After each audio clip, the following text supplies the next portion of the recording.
Model, 66-plate CITROEN Relay Boxer 35L2 long wheelbase, 2.0 BlueHDi H2 van 130 PS Enterprise Euro 6 ULEZ compliant spares OR repairs Starstruck. Body, white, panel van. Mileage, 122653. Engine, 1997 CCDW10 FUDA. Transmission, 6-speed manual, front-wheel drive. Mechanical summary: engine starts and runs fine, but is knocking, so will need engine repairing or replacing. Also, there is a plug-and-play fuse box under the bonnet which was not there when we collected it, so we use another one from another vehicle of ours to hear the engine running, so that's how we confirm the engine runs but is knocking. You need to get under the bonnet fuse box. They are cheap and just literally plug in.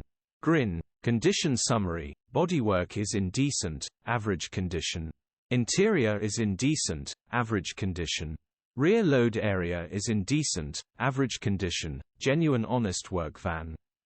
Features: 0 former keepers, parking sensors, cruise control, air con, electric windows.